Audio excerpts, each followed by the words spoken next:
ಹಜರತೆ ಮೌಲಾನಾ ಅಲ್ಲಾಮಾ ಜಲಾಲುದ್ದೀನ್ ರಹಿಮತುಲ್ಲಾ ಅಲೈ, ಸುಯೂತಿ ರಹಿಮತುಲ್ಲಾ ಅಲೈ ಅವ್ರು ಬರೀತಾರೆ ಇದು ಹದೀಸ್ ಏನಂತ. ಹಜರತಿ ಮುಸ್ಲಿಂ ಬಿನ್ ಉಮರ್ ರದಿಯಲ್ಲಾಹು ತಾಲಾ ಅನ್ಹರು ಒಂದು ಕಬ್ರಸ್ತಾನ್ನಲ್ಲಿ ಹೋಗಿದ್ರು. ಎಲ್ಲೇ? ಕಬ್ರಸ್ತಾನ್ನಲ್ಲಿ ಜನಾಜ್ ಜೊತೆ ಹೋಗಿದ್ರು. ಹೋಗಿದ ನಂತರ ಎಲ್ಲ ದಫನ್ ಗಫನ್ ಆಯಿತು. ಆಗಿದ ನಂತರ ಒಬ್ಬ ಮನುಷ್ಯ ಅಲ್ಲಿ ಕಬ್ರಸ್ತಾನ್ನಲ್ಲಿ ಒಬ್ಬ ಫಿಕ್ಸ್ ಇದ್ದ, ಕಬ್ರವನ್ನು ತೆಗಿಯಾಕ ಒಬ್ಬ ಮನುಷ್ಯ ಫಿಕ್ಸ್ ಇದ್ದ ಅಲ್ಲಿ. ಆ ಕಫನ್ ದಫನ್ ಮಾಡಿದ್ರು, ಎಲ್ಲರೂ ಜನರು ಹಳ್ಳಿ ಹೋಗಕ್ ಕುಂತಿದ್ರು. ಇವರು ಸಹಾಬಿ ರಸೂಲರು ಮುಂದೆ ಬಂದು ಆ ಮನುಷ್ಯನ್ ಕೇಳ್ತಾರಂತೆ, ಇಲ್ಲಪ್ಪ ನೀನು ಇಷ್ಟು ಕಬ್ರವನ್ನು ತೆಗಿತೀಯಾ, ಸಮಾಧಿಗಳು ತೆಗಿತೀಯಾ, ಇದ್ರೊಳಗೆ ಏನಾದ್ರೂ ವಿಚಿತ್ರವಾದ ವಸ್ತು ಏನಾದ್ರೂ ನೋಡಿದೀಯಾ?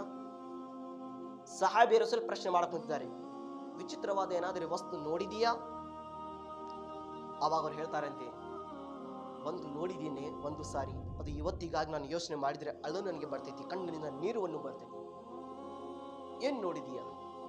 ಅವಾಗ ಆ ಕಬ್ರ ತೆಗೆಯುವ ಮನುಷ್ಯ ಹೇಳ್ತಾನಂತೆ, ಏನಂತ, ನಾನು ಒಂದು ಸಾರಿ ನಮ್ಮ ತಂದೆ, ನಮ್ಮ ಅಜ್ಜ ಮತ್ತು ನಾನು, ನಮ್ಮ ರಿಲೇಷನ್ ಎಲ್ಲ ಬರೀ ಕಬ್ರ ತಕೊಂತ ಬಂದಿದ್ದೆ.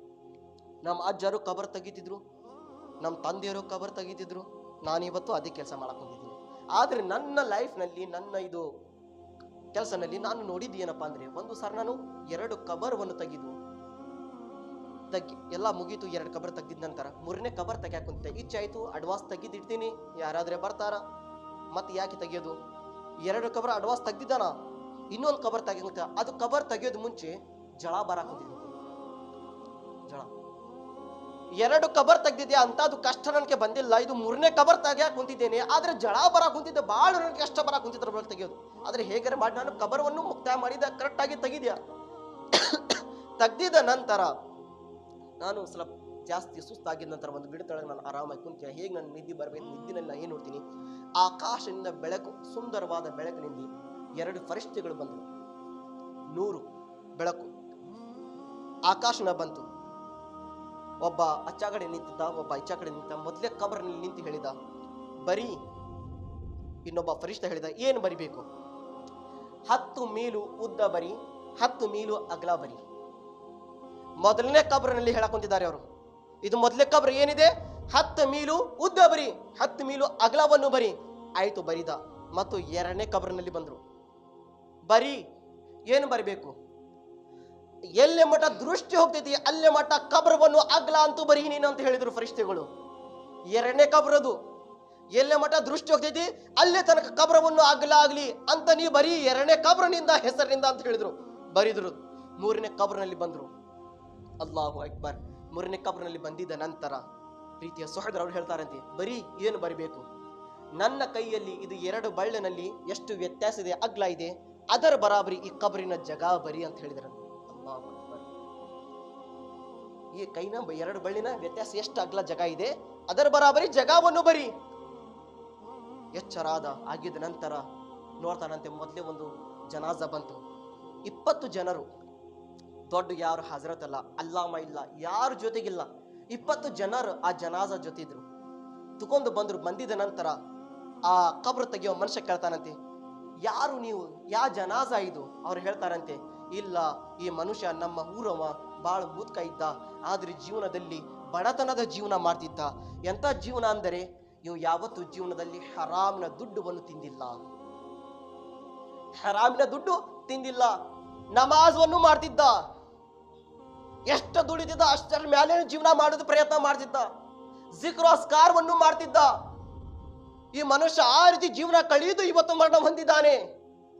ಇಷ್ಟು ಹೇಳಿದ ನಂತರ ಆ ಕಬ್ರ ತೆಗೆಯೋ ಮನುಷ್ಯ ಏನ್ ಹೇಳ್ದ, ಅಂತದ್ದು ಬಡತನದಲ್ಲಿ ಜೀವನ ಮಾಡಿದ್ದಾನೆ. ಯಾಕಂದ್ರೆ ಮುಂಚೆ ಅವನಿಗೆ ಗೊತ್ತಿದ್ದು 10 ಮೀಲು ಅಗಲ 10 ಮೀಲು ಉದ್ದವನ್ನು ಬರಿ ಅಂತ ಫರಿಷ್ಠಗಳು ಹೇಳಿದ್ದಾರೆ ಕಬ್ರ ಬಗ್ಗೆ.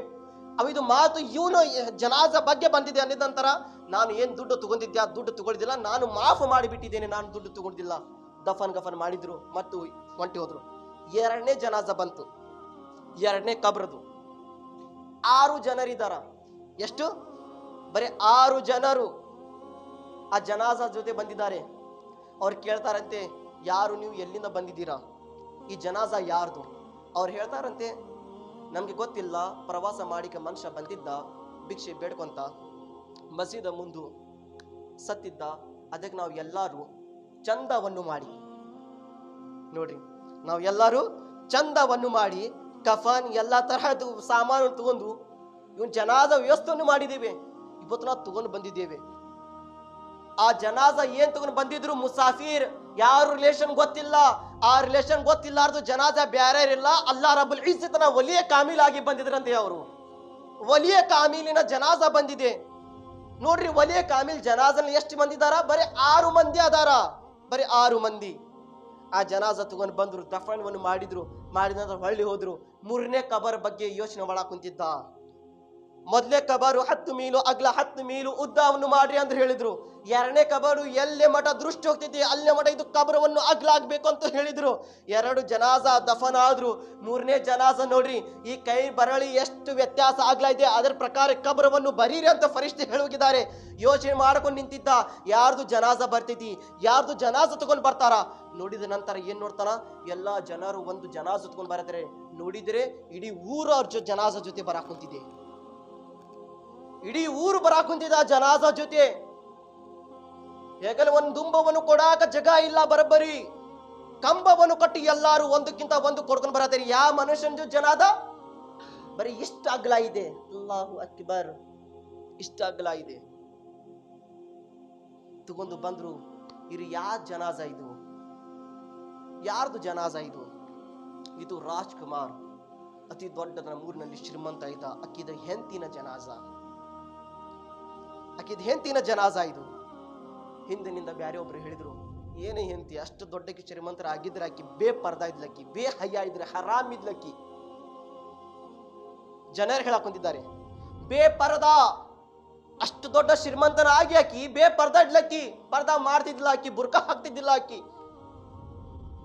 ಅಫ್ಸೋಸ್, ಅವಾಗ ಆ ಮನುಷ್ಯ ಏನು ಕಬ್ರು ತೆಗಿಯೋ ಮನುಷ್ಯ ಇದ್ದ, ಚಿರಾಡಿ ಹೇಳಿದ ಏನಂತ, ಅಲ್ಲಾಹು ಅಕ್ಬರ್, ಅಯ್ಯಲ್ಲ, ಇಡೀ ಜಗತ್ತಿನಲ್ಲಿ ಎಲ್ಲಾರು ದೊಡ್ಡ ದೊಡ್ಡ ಶ್ರೀಮಂತರು ಅಂತ ಗೌರವ ಕೊಡುತ್ತಾರೆ. ಆದ್ರೆ ನಾನು 2 ಜನಾಜ ಇಷ್ಟಿಷ್ಟು ಅಗಲ ಇಷ್ಟಿಷ್ಟು ಉದ್ದ ನೋಡಿದ್ದೇನೆ. ಆ ಜನರ ಜೊತೆ ಯಾರು ಕಲೆಕ್ಟರ್ ಇಲ್ಲ, ಯಾರು IPS ಇಲ್ಲ, ಯಾರು ಶ್ರೀಮಂತರು ದೊಡ್ಡರು ಯಾರಿಲ್ಲ. ಅಂತಾರು ಜನರು ಸ್ವರ್ಗದಲ್ಲಿ ಹೋಗಿದ್ದಾರೆ. ಈ ಜನಾಜದ ಹಿಂದೂ ಎಷ್ಟೋ ಶ್ರೀಮಂತರು ಬಂದಿದ್ದಾರೆ. ಆದ್ರೆ ಜಗ ಎಂತದು ಸಿಕ್ಕಿದೆ, ಸಣ್ಣವಾದ ಜಗ ಸಿಕ್ಕಿದೆ. ಅವಾಗ ಚಿರಾಡಿ ಹೇಳಿದ, ಅಯ್ಯಲ್ಲ, ಭೂಮಿ ಒಳಗೆ ಎಲ್ಲಾ ತರದ್ದು ನಾವು PSI IPS ಎಲ್ಲಾ ತರಹದ ಇರಬಹುದು, ಆದ್ರೆ ಕಬ್ರಿನ ಒಳಗೆ ಅಲ್ಲ, ಪ್ರವಾದಿ ಮುಹಮ್ಮದ್ ಸಲ್ಲಲ್ಲಾಹು ಅಲೈಹಿ ವಸಲ್ಲಂ ಗುಲಾಮಗಳು ಅಷ್ಟೇ ಸ್ವರ್ಗದಲ್ಲಿ ಹೋಗುತ್ತಾರೆ ಅಂತ ಚಿರಾಡಿ ಹೇಳ್ತಾರಂತೆ. ಅವು ಕಬ್ರಲ್ಲಿ ಅಷ್ಟೇ ಜನರು ಸ್ವರ್ಗದಲ್ಲಿ ಹೋಗುತ್ತಾರೆ. ಯಾರು ಜನರು? ಅಲ್ಲಾಹ್ಗೆ ಪ್ರೀತಿ ಮಾಡೋರು, ಪ್ರೀತಿಯ ಸಹೋದರರೇ. ಇದರಿಂದ ನಮ್ಗೆ ಏನು ಗೊತ್ತಾಯ್ತು? ನಾವು ಏನು ತಗೊಂಡು ಬಂದಿಲ್ಲ, ನಾವು ಭೂಮಿಯಲ್ಲಿ ಇರಾಕ ಬಂದಿಲ್ಲ. ಆದ್ರೆ ಮನುಷ್ಯ ಯೋಚನೆ ಮಾಡಬೇಕು, ನಾವು ಎಷ್ಟು ದುಡಿತೀವಿ, ಎಷ್ಟು ಜಮಾ ಮಾಡ್ತೀವಿ, ಆದ್ರೆ ನಾವು ಏನ್ ತಗೊಂಡು ಹೋಗ್ತೀವಿ? ಏನು? ಬರೀ ಕಫನ್, ಬರೀ ಏನು? ನಾವು ಕಫನ್ ತಗೊಂಡು ಹೋಗುತ್ತೇವೆ. ಅದಕ್ಕೆ ನಾನು ಮುಂಚೆ ಹೇಳಿದ್ದ ಏನಂತೆ, ಕಟ್ಟಿದು ಮನಿ ಬಿಡಲೇಬೇಕು. ಏನ್ ಹೇಳಿದ್ದೆ ನಾನು? ಕಟ್ಟಿದು ಮನಿ ಬೀಳಲೇಬೇಕು, ಅರಳಿದ ಹೂವು ಬಾಡಲೇಬೇಕು, ಹಚ್ಚಿದು ದೀಪ ಹಾರಲೇಬೇಕು, ಹುಟ್ಟಿದು ಮನುಷ್ಯ ಇವತ್ತಿಲ್ಲ ಅಂದ್ರೆ ನಾಳೆ ಸಾಯಲೇಬೇಕು. ಇದೇ ಭೂಮಿದು ಸತ್ಯದ ನಿಯಮ.